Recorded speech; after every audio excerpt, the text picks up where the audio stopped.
Жас оқушылар, бүгін біз ауаның ылғалдылығы және шық нүктесі деген өте маңызды тақырыпты қарастырамыз. Бұл тақырып күнделікті өмірімізде жиі кездесетін, бірақ көбіміз мән бермейтін құбылыстардың бірі. Ауаның ылғалдылығы ауаның құрамындағы су буының мөлшерін сипаттайтын шаманы айтамыз. Яғни ауада қанша су буы бар соны көрсетеді.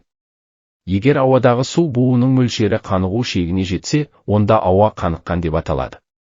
Бұл кезде ауадағы бу суға айналып, шық, тұман немесе бұлт түрінде байқалады. Шық нүктесі бұл температура мәні, яғни ауа сол температураға дейін суығанда, ондағы су буы сұйық күйге өтеді. Мысалы, таңертең шөптің үстінде шық пайда болуы ауаның температурасы шық нүктесіне жеткенін көрсетеді. Бұл ұғымдармен ең алғаш айналысқан ғалымдардың бірі Леонард Эйлер және кейін Джон Дальтон, Огюст Рени сияқты физиктер мен метеорологтар болды. Олар ауаның құрамындағы су буының қысымын, температурамен байланысын зерттеп, ылғалдылықты есептеу формуласын ұсынды. Ауаның салыстырмалы ылғалдылығы тең нақты бу қысымын бөлінген осы температурадағы қаныққан бу қысымына және осы қатынас көбейтілген 100%-ға. Мұнда P нақты су буының қысымы, ал P S қаныққан су буының қысымы. Өмірде ауаның ылғалдылығын білу өте маңызды.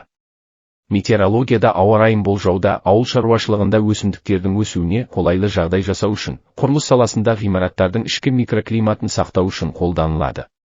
Ал денсаулық сақтау саласында ылғалдылық деңгейі адамның тыныс алу жүйесіне әсер ететінін білеміз. Сондықтан да, балалар, сіздер көріп тұрған психрометр сынды құралдар арқылы біз ауаның ылғалдылығын нақты өлшей аламыз. Бұл жай ғана физикалық шама емес, өміріміздің сапасына тікелей әсер ететін маңызды көрсеткіш. Ал енді ойланып көріңдер, егер ауа тым құрғақ болса, не болады? Ал егер тым ылғалды болса, денсаулығымызға қалай әсер етеді? Осындай сұрақтарға жауап іздеп, табиғаттағы тепе-теңдікті түсіну физиканың басты мақсаты.